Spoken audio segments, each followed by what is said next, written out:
You're listening to Simple Roots Wellness, episode number 190, and today we're diving into Enneagram Type 5 and the Ennea Health series. Welcome to Simple Roots Radio with Alexa Sherm. Alexa believes that simplicity in life is the key to achieving true and lasting health. And now your host, Alexa Sherm. Welcome back to this podcast. As always, my name's Alexa, and this is the place to get healthy, live happy, and find more joy. I'm so glad that you're here in the middle of the Ennea Health series. I don't know about you, but this has been so much more fun than I anticipated, eye-opening, and it has given me more of a passion that health is not black and white. It's not a matter of another diet or another system or another rhythm or another challenge, but it's really uncovering who you are, thanks to the Enneagram, and figuring out what is going to work for you. Not to just make health something you do or another thing that you need to check off or another chase or fight, but really just to make health who you are. Like that is who you are, and then you can walk with that into a life of healthy living. So that's my goal with the Ennea Health series. If you're new here, I want you to go back and listen to episode number 180, where we talk about the Enneagram, why it matters, and really redefine this idea of self-care. That self-care is not just massages and bath bombs, all the things that Enneagram Type 5s would never do. And instead, it's about knowing yourself so deeply that you know how to provide what you need. It's knowing yourself. Again, I just reiterate that. And that's what I love about the Enneagram. So if you want to know more about the Enneagram, are you a Type 5 or what number are you? Head on over to 180 or at least the show notes over there at simplerootswellness.com/180 to get all the information on learning your number. But for now, I want to dive into the episode that I have with a special Enneagram Type 5. She's a friend from online. She's been following along here, and I'm so encouraged that she was willing to come on because let me tell you, no other 5s would come on this show or even stepped up to tell me that they wanted to. So I really commend her for being here. Her name's Cassidy Tyler, and I asked her all the questions about what it's like to be an Enneagram 5. What does she love and what does she struggle with? What are some health rhythms and routines that have worked for her and what hasn't? We even dive into a new view of meal planning that may help Enneagram Type 5s out and so much more. So stay tuned to hear from her. But as always, don't forget there's a free download for you, Enneagram Type 5s or whatever Enneagram number you are, over in the show notes. That's at simplerootswellness.com/190. So go over there, learn more, download that, and start to work through it. Because like I said, Enneagram Type 5s, it's so important that you don't just sign up for another plan or program or think that's the end all be all. It's not. You are the answer. You are the solution, and it's tapping into how you work and creating something using your gifts and strengths to make something that works. So let's dive right into the show with Cassidy and learn more about what it's like living as an Enneagram Type 5 in health. Welcome to the show, Cassidy. Surprisingly, or not surprisingly, you are my only Enneagram Type 5 that reached out to be on the show. So I'm so glad you're here. Yeah, thanks for having me. Like I said earlier, it's not really a 5-ish thing of me to do, but the Enneagram is something I'm super interested in, and also as a 5, just super interested in self-awareness.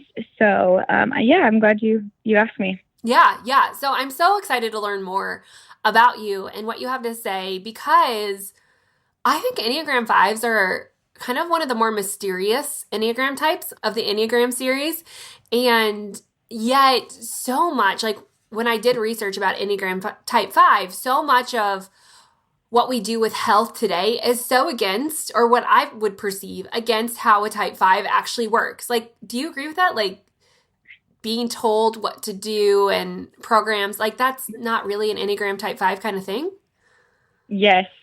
So I actually, that's so great that you say that, because that has been probably my biggest struggle with health is just, there's a lot of data and information in products and systems and programs that, the world sells to you and tells you is going to fix you. Right. And, as a 5, we kind of have this deep sense of longing and knowing, like, there's something about me that's not fixable. And so it doesn't really reconcile. So yeah, that's probably one of my biggest struggles with health as a 5. Yeah. Yeah. It was something I had no idea before I started doing the research.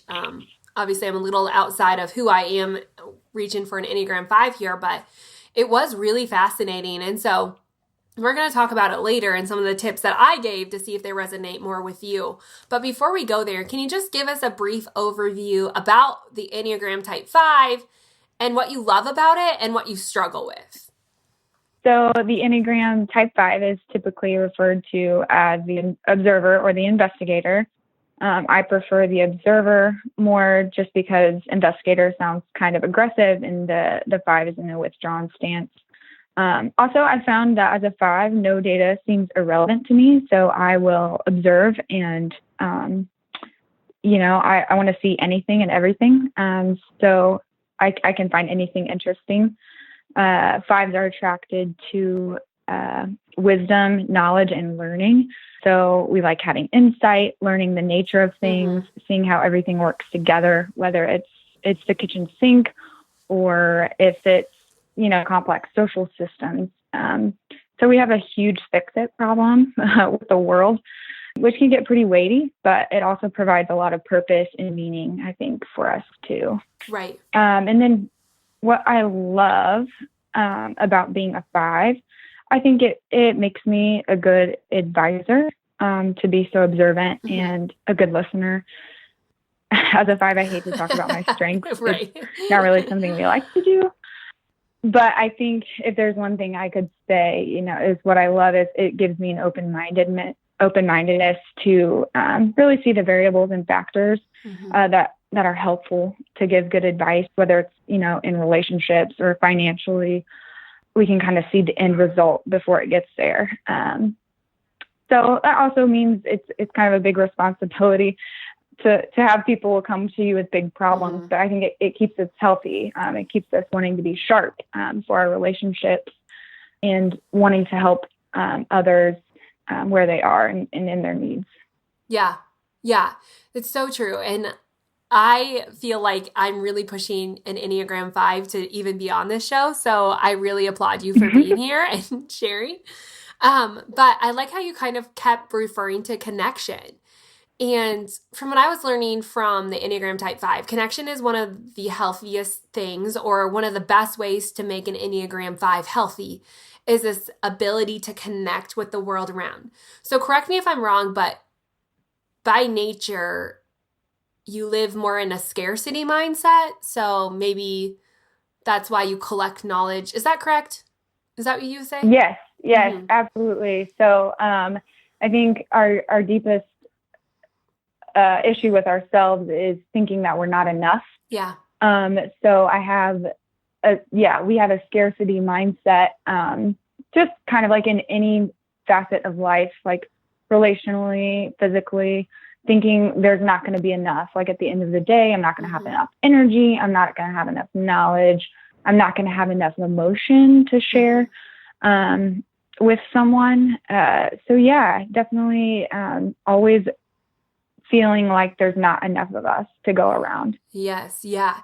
And what's fascinating about an Enneagram Type 5, while we all have energy that we lose in a day, Enneagram Type 5s are surprisingly fixated on the amount of energy and the fear of losing that energy more than any other type. And so when I did the health recommendations, I talked about energy banking, and basically meaning like doing more things to fill your energy tank and less things to steal it away from you, and trying to provide this idea that there is a life of abundance out there, like there is more abundance than scarcity. But one way we kind of mentioned this is the connection aspect of that. Is it difficult for a 5 to connect, say, with other people, or is it more fear-based? Or is it not difficult? Is it just an energy thing? I have a hard time speaking for other people because I don't know. Everyone is very different, but yes, personally, I think it is an energy thing. So I have found when I just, and maybe it's the 5 in me that's like, I'm going to be disciplined. I'm going to go to this social event. And I'm going to connect with people that I know that I will enjoy talking to once I start.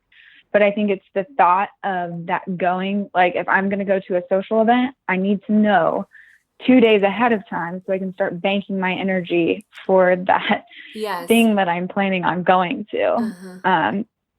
So I definitely think it's an energy thing and a mindset of this is valuable. This connection is valuable. And at the end of it, I will have more energy than I had before. Yeah. Yeah. I told you before the show, my brother-in-law is an Enneagram type 5, and I would have never guessed. I mean, he is so great with people, and I would have never guessed that the withdrawal was even there. Like I see him like wanting to go home at family functions, you know, just to be alone. Like I do see that aspect of him. But I never really correlated it. So when I say like connecting, it's not like you're withdrawing because you don't like to be around people. You really do crave that, but at the sense of securing your energy. Yes. Yeah, absolutely. It's more of wanting to be generous with, you know, whatever we feel like we have to offer in the relationship, and being afraid that we won't be able to in that circumstance. Yeah. The withdrawing is definitely not about not wanting to connect, but more about conserving energy. Yeah. Yeah. The whole idea of energy and time, both of those things kept coming back up over and over about the, like the fear of losing both of those or conserving them or hoarding them. That was just like drawn over and over. And I feel like I'm just making that connection that Enneagram 5s are maybe more givers than most people, right? Like more naturally inclined to want to give, but you fear that you won't have what it takes to give, or what you perceive as what it takes to give.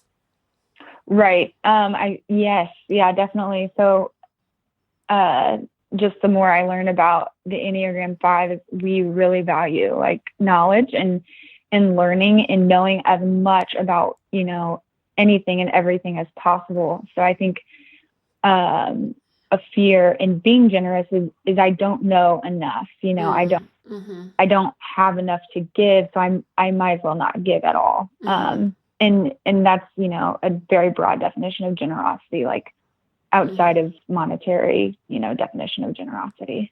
Right. It's like every Enneagram type, they're always insecure about what they're actually very gifted at. Like type 5s tend to be the most intellectual of all the people in the world. And yet it brings up their deepest insecurity is not having enough knowledge. In fact, they generally have more than most people. Yeah, it's really, really fascinating. But as an Enneagram type 5, you're in the head triad. So you're a thinker. Like you stay in your head.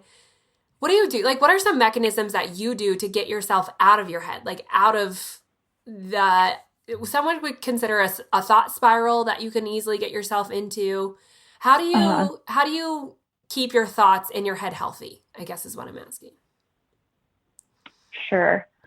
So this is a lifelong pursuit. I feel like for a 5, how do I get my head, my thoughts healthy? But I think as a 5, naturally you tend towards minimalism. And I wouldn't say like it's extreme in my case. I'm sure it is for others, but just anything that's physically cluttery.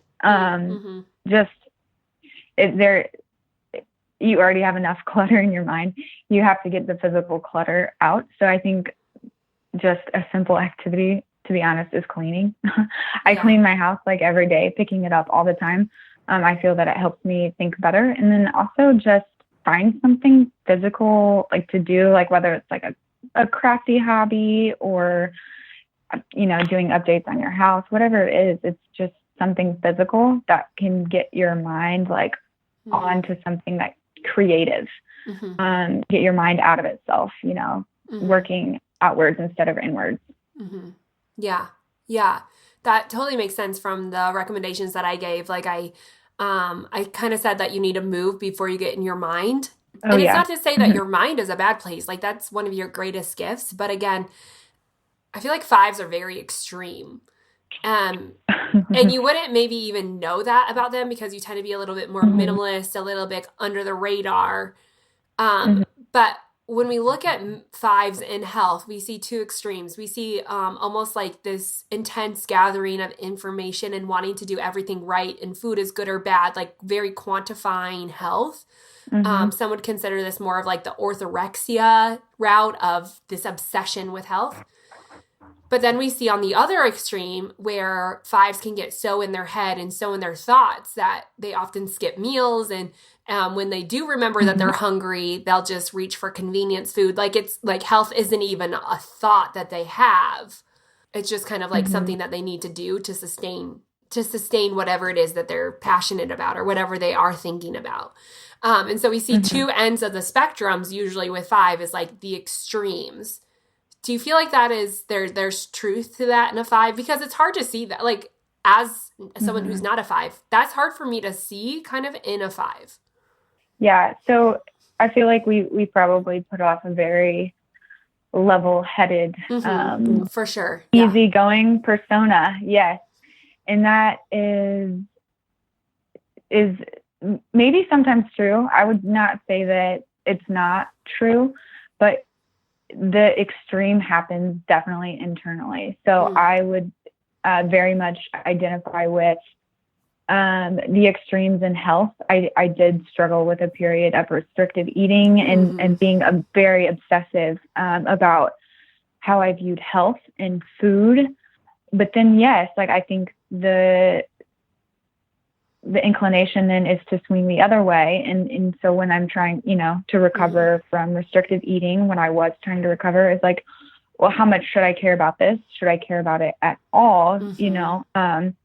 And you can swing way the other way. And I think it all comes back to, I don't know enough to fix the problem. So I can pretend like it doesn't exist. Like I can pretend like health doesn't exist and how I treat my body or what I put in my body is irrelevant. And that's kind of like an escape mechanism for that extreme one way or the other. Yeah. Yes. So you notice the extremes too, because like I said, it's as someone who's not that, fives do come across, it's extremely level-headed, down to earth. Yes. Pretty basic people. But when I was doing the research, I'm like, oh, you can totally see how just being so in your head, you could go in either direction. So when we do look at creating health, right? Like making this just something that a five does, or like who they are, not necessarily just a series of what they do, there's difficulty in coming to this middle ground. How have you found a middle ground in this? Sure. Yeah. So I think it comes back to a lot of the idea of wholeness. I would say that I feel most balanced when I am understanding how a certain action, a certain food, a certain exercise is affecting not only my body, but my mind and my soul, so to speak, or my relationship building component. So, sorry, could you repeat the question exactly? Like, how have you found the balance in the extremes? Oh, okay, right. Right, yeah. So I would say, finding the purpose. So my purpose in life is not to be healthy, right? Health is a part of my life, but it's not my purpose in life. And my purpose in life is not to look a certain way or to perform in any, or meet an expectation. So I think coming back to my purpose in life, which I'm a believer in Christ, so that's to make disciples and to know God above all else. So when I come back to that purpose, it's much easier to balance my health. It's something for me to enjoy. The health I do have is a gift, and the health I don't have is something that will be given to me, in good time. Because it's really important for a five to find a purpose. Definitely. I mean, it's important for all of us, But I especially feel like having a purpose outside of health is important. But then if people are on the other extreme, I feel like there has to be a level of making sure that they're aware that their health is also vital to them living their purpose, right? Like it's all about this vessel, like taking care of the vessel in which you do greater things. Right. So I like how you said, like the wholeness and knowing your purpose. Like I think that is a huge aspect and a key of kind of grounding yourself more in this middle space. I'm just thinking about this because it is like a a very thinker thing to figure out, right? Like how do you think about it but not obsess about it or not overthink about it? I think, like I mentioned earlier, you as a 5, just overthinking is just your life. Like that's just what you do. And so, and that's not necessarily something that you can or should change about yourself, but just, finding the ways to balance that out. And so when I'm overthinking or I'm stuck and I'm in a loop in my thoughts, like just, thinking the same thing over and over again, and it's not productive, I go for a run. So, and that's, to be honest, the best way I found to clear my mind, from the clutter, besides cleaning, obviously. But, going for a run. I used to joke with my professors, in college that if I couldn't, write my papers, I just go for a 5-mile run, and at the end of it, my paper would be written. But it really is like, our bodies are created to feel those, endorphin highs and those hormone fluctuations in a way that, helps us be productive or helps us get past those, those periods of unhelp or dysfunction, just within our own bodies. Yeah, that's so cool. And I think you're so right on those tips of just kind of allowing space throughout every day to get out of your mind. Because I think it's in the clutter and the overwhelm that it becomes scattered, right? Like everything starts to get jumbled and overwhelmed, and you start to withdraw and maybe pull away. And that's really where we see this unhealth come out of a 5, and pulling away from everything that they really are gifted and skilled at and passionate about. But at the same time, when it comes back to balance and like talking about what a 5 does really well, I think it's fascinating to say that when a 5 gets on board with something, you can run with it and detach emotionally, like in a healthy way, that makes this just you, like you don't carry a lot of, you don't attach a lot of emotions to things. And so you can just do things without having the guilt or the shame attached, or also without feeling like it's taking over your life, right? Like, so if you were to make healthy changes and you like created those rhythms based around that, like there wouldn't be the emotional hold that maybe like an Enneagram 2 or 3 or 4 would have with like, say, food, for instance, right? Just eating because you're sad. Like that doesn't tend to be as common with an Enneagram 5.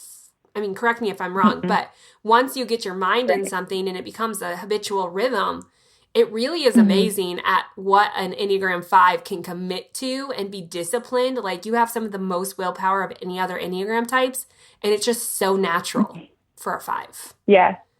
Yeah. And I think that's, and not to bring it up too much, but that's what was kind of scary for me about my period of restrictive eating is like, wow, I'm actually really good at this. Yeah. But yes, I've seen it play out in good ways too.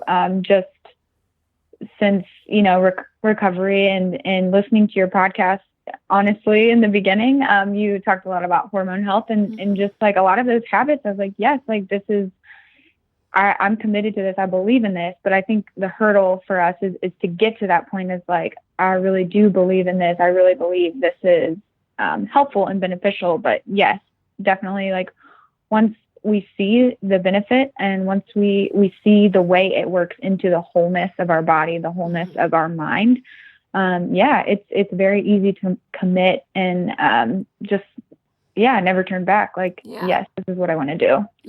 Yeah, it really is pretty incredible.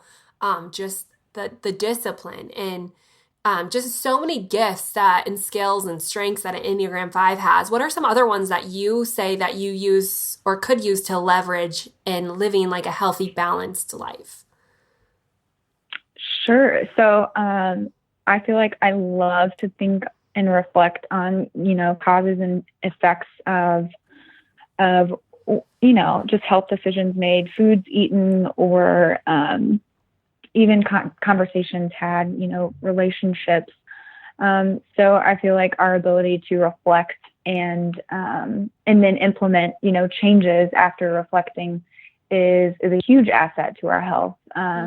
So just thinking of like, I eat pretzels a lot more than I need to because I wait until I'm like super hungry and then I don't have anything to eat. I haven't planned for it. But what do I feel like after I eat pretzels? I feel full, but I don't feel energized. Right. So knowing that, it fuels us to make the better decision next time. And that's a very small example, but, I would say like even relationally, like how we feel after a certain conversation with our spouse or with, a parent or a sibling. We very easily detach emotions from decisions. However, I would not say that we do not feel emotions very deeply, I think, to our core. And so reflecting on those emotions that have stemmed from conversations and then, how can use that to, better the relationship is something I think is a huge asset of a 5. Like being able to feel those emotions super deeply, but also not react emotionally, if that makes sense. Yeah. Yeah. So, okay. I want you to clarify something. So Sure. 5s think, right? They base decisions based on what they think, not how they feel. But technically a 5 is also very sensitive.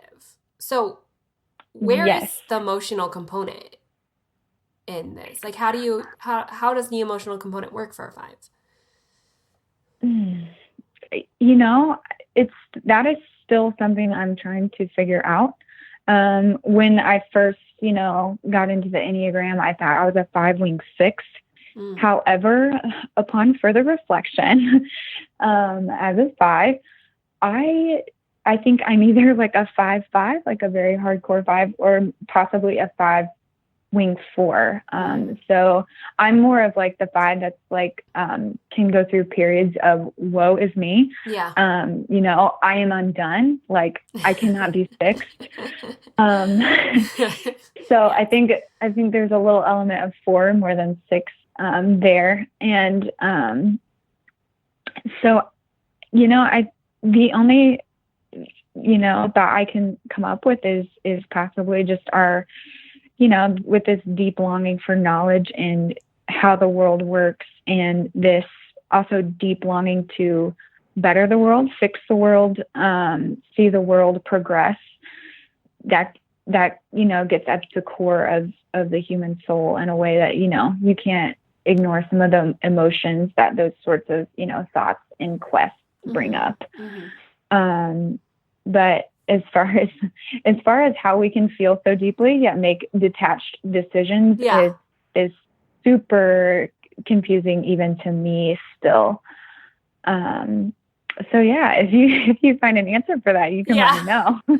No, it was just, I wouldn't have put such a deep thinker with being so sensitive, but I guess when you interact with a 5, you can see the emotion there, but the decision is based in thought, which I have no fault to that. I'm just, it's just, again, the mysteries of an Enneagram 5, right? Yeah. Very confusing even to ourselves. Oftentimes I know that when I talk to people that, the perception is, that I don't have a lot of emotions, or, I'm not going to be hurt by something, or I don't have a lot of feelings to like worry about, when someone's approaching me about anything.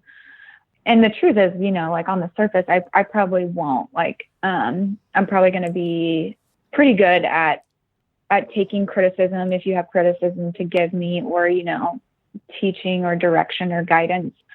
But just the way we think, we internalize a lot. So yeah, we can become sensitive, especially in our fragile moments. I would say as a 5, you have a lot of fragile moments, and one of those is when you're hungry.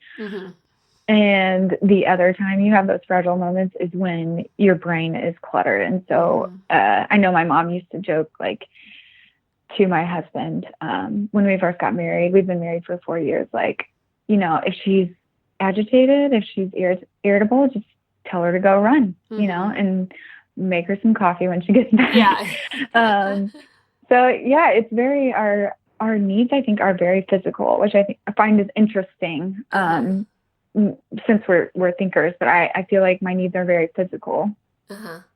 And I love how you attach that, because I think that in unhealth, a 5 can be very sedentary and not naturally as physical because of getting lost in the mind. And so I think that is really important for a 5, is just the physicality of it. And whether it's exercise or just, like you said, doing something with your hands, crafting, cleaning, doing something creative, because 5s also are highly creative, but in a lot of different ways. And using that. So like, even when I think about meal planning and, like you said, snacking and feeling like you get full, but it really doesn't fill you energy-wise. So I kind of gave this recommendation for 5s to tap into their creativity a little bit more when it comes to mealtime. And I wonder, do 5s use their creativity to their full potential, or is it an insecurity?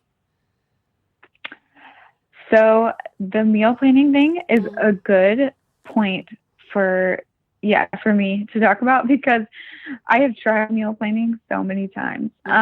However, it's just, again, it seems not very 5-ish, but I want to cook. I want to eat, like, in the moment. What do I feel like?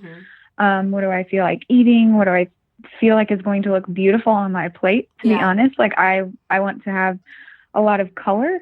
So I think for me, what's really worked is having all of those ingredients on hand, like having some healthy snacks prepped, obviously, but also just having, like, a bunch of colorful ingredients on hand that I can create with in the moment. So I don't use a lot of recipes.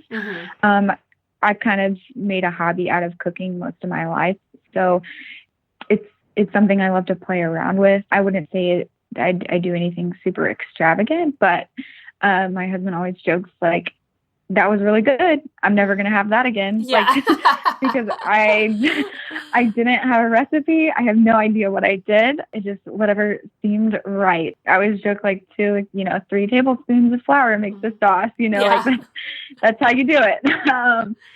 So I think meal planning for 5s, like, that's great if you like to do it, but it's also, like, a really good way, to do something with your hands, to do something creative to help that mental block. So I've always enjoyed cooking, never a hassle for me to do that. Yeah. I like that you said that, because I think what a 5 needs to hear is that you don't have to follow any other plan or program or system to be healthy. Like, right. Yeah. Like, in it fact, can like, be intuitive. Yeah. Right. In fact, it could be really harmful for 5s to actually follow something like that, even exercise regimens, because it's so against how a 5 brain works. And I feel like you miss out on the joy that comes from using your creative side. Like, when I talked about working out, like, I mean, I think it's important for a 5 to move, probably in a minimalistic, pretty basic way, but you set the clock, like, you set the calendar of what that looks like. And the same goes for meal planning. Like, I don't think meal planning is a great system for a 5, because it takes out everything they're good at from the process. And it probably creates more stress and almost chaos in your mind than if you would just, like you said, be creative and allow yourself to eat what you want to eat when you want to eat it. So I like the tips that you gave of just having food on hand and allowing yourself to to just cook it. And it's funny you say this because my brother-in-law is the same way. He loves to cook. He never uses recipes, and he generally goes to the grocery store every day because it's just based on what he feels like. Like, yes, seriously. It's a terribly inefficient way to cook, but yeah. Yes. But at the same time, I mean, you could look at it as another way. Like, by the time dinner rolls around, most fives are probably losing their energy capacity, right? Right. Yeah. Like it's a great way to re-energize. Right. Right. Re-energize. And going to the grocery store is kind of a task that can get you out of your head. Right. And it's fun. I like it. Yeah. So, I mean, I want all fives to know that there's no right or wrong way to live life. And I think that can be such a huge hurdle for anyone, but especially fives. And like, health has to look like what you love. Right? Like you said, it just has to be a part of your life, not the means for living. Right. So when we talk about Enneagram 5s, like, what grace do you feel like Enneagram 5s need to give themselves? I think, I know we've talked about it, but the grace of, it's okay to not be enough. Like, and it's okay to run out of energy. That's, there actually is more energy once you run out. I think that's something I have learned just through, different experiences. I worked at a camp for a couple of summers, and if you want to run out of energy, you should go work at a summer camp with kids. And so, yeah, I was out of emotional energy, out of physical energy. I was sleeping like 5 hours a night, and then hiking and climbing and stuff all day. So yeah, it was a good way for me to learn to depend on God, and his graciousness is abundant, and you will run out. Yeah, you will run out. And but the grace there is that there's something else and someone else that can give you energy. So yeah, that it's okay to say no, and it's okay to run out of energy and be honest about it. Yeah, that is so good, because again, it's just those daily reminders that you have so much to offer. Like, we all do, and it's all just a little bit different. And we just have to be more willing to be grace-filled with that and to kind of own that. So when it comes to filling your tank, regaining energy, what are some things, like, obviously everyone's a little bit different, but what are some things that you have really found that, like, this is nourishing for me, and these are some rhythms that really have stuck that make you feel good? I would say, like I mentioned, running. I've been running probably since I stopped playing like organized sports in high school. And yeah, it's just a good way to clear my head and reset. It's just a hard reset. So when you restart your computer, that's what running does for me. It's just a clean slate. I can go again. Another rhythm. I'm trying to think of rhythms, because fives, I would say, are we like routines, but we also rebel against routine. Yeah. Like, we don't want to say that we have a routine, but also, is it because you just want to be spontaneous? Yeah, I think we do. Moment? We want to, which sounds a little seven-ish, but I think it's in a different way. Like, we just want to be able to live in the moment. But another rhythm is waking up early. Like, it just waking up before, like my 15-month-old wakes up is important for me, because I say that, I need time to feel like a person. And so that, hour that I wake up before that she does helps me to set my mind and feel like a person and feel like a mother before she wakes up and I turn into robot mode. Yeah. So those would be the two. Probably running and getting up early. Yeah. And everyone's going to look a little bit different, but like you said, it's just finding what has worked for you. And if you find it, it will probably stick. Like, you will probably always be a runner or walker or active at some point, just because that what has worked for you, and it will continuously work, because that's how you let go. So as someone who's not an Enneagram 5, and I assume is your husband not, what's your husband? The jury's still out on that. We're leaning more and more towards a 2, actually.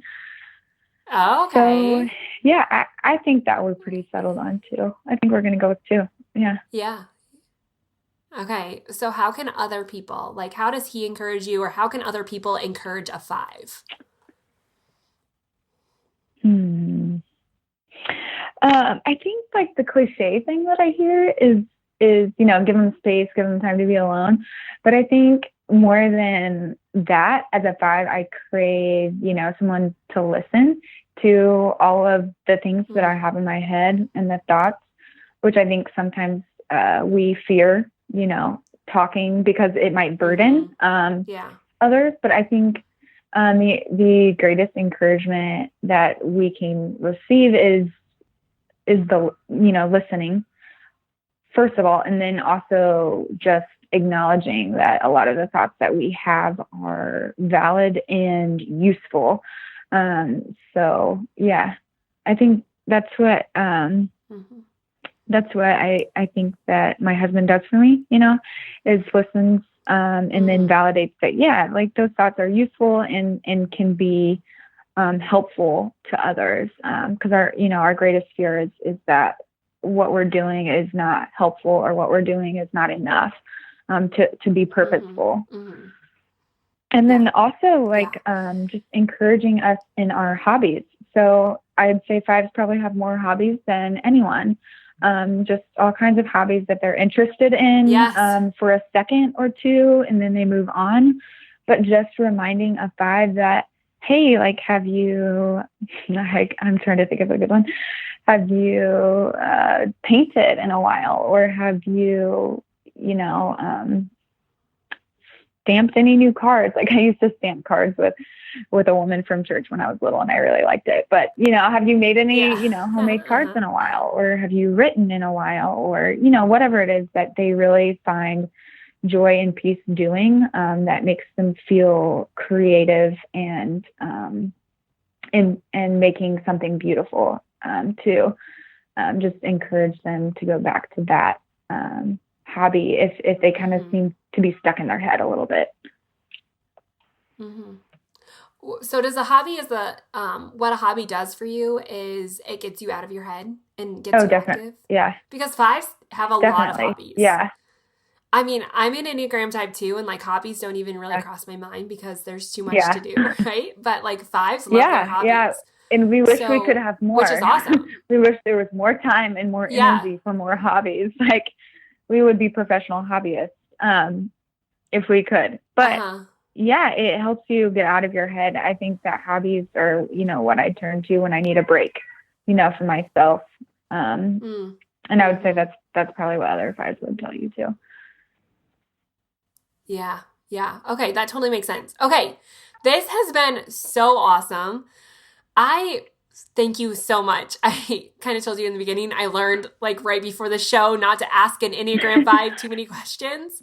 So I feel terrible that I did this to you today, and you're probably going to need some space. You should go for a run after you get off the podcast. Did before this, so I'm already run out. Good. You're good.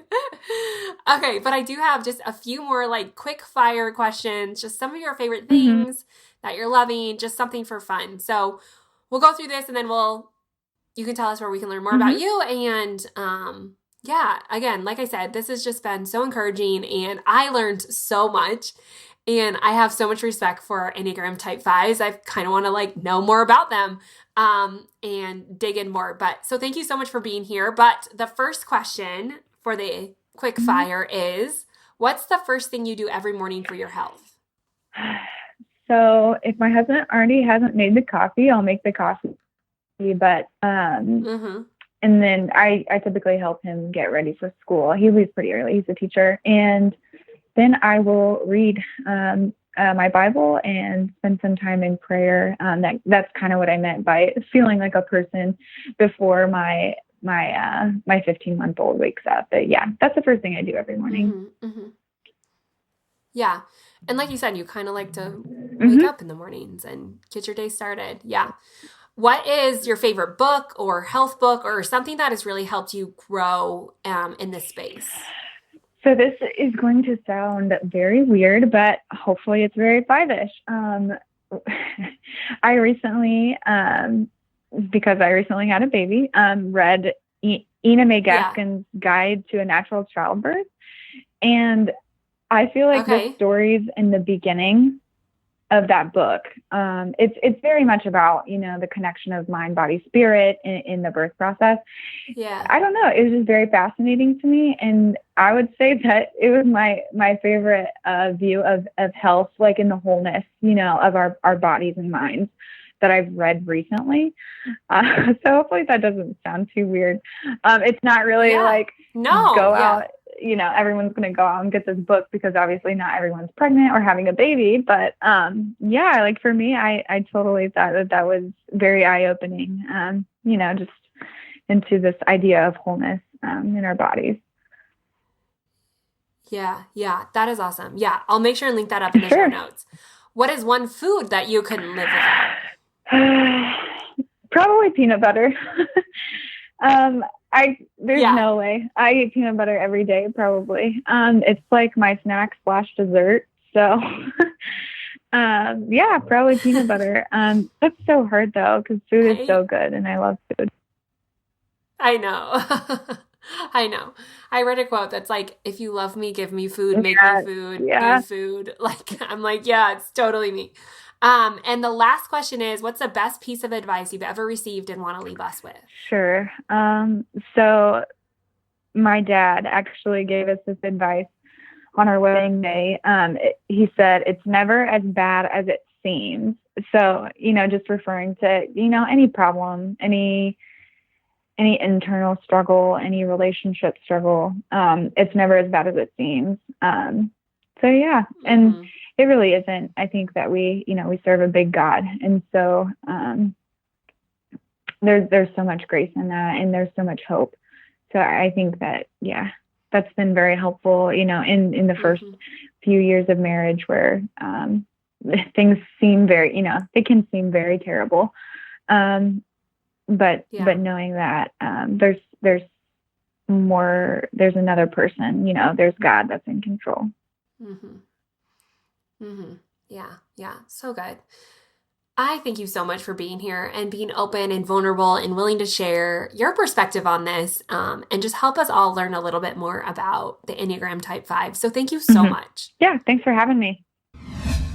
Cassidy, oh my goodness, she's an Enneagram 5, and this was so outside of what 5s want to do. So I so appreciate her being willing to open up and let me ask her all the questions and pushing her to go to these places to help other Enneagram 5s and other people just learn about them. So I'm so glad that Cassidy came on. I know it was so eye-opening for me and really helped me to understand just at a new level how Enneagram Type 5s work, and maybe give you the encouragement that there doesn't have to be another diet or program. And in fact, that's probably the opposite of what an Enneagram 5 should do. And in fact, it just opens you up to realize that you are your own answer.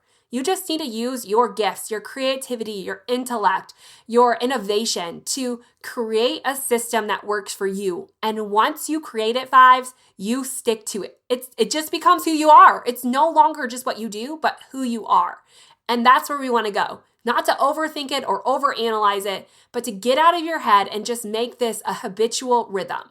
So make sure you check out the show notes. Again, that's at simpleritswellness.com/190, yes, 190, to get more information on today's show and how you can incorporate this into your life. I have a free download for you, giving you all the self-care tips that you need and some journaling prompts to kind of get you out of your head and back into reality and understanding, okay, what is it that I want outside of what everyone else is telling me, and how can I make that a priority in my life? So head on over there, check it out. Let me know what you think.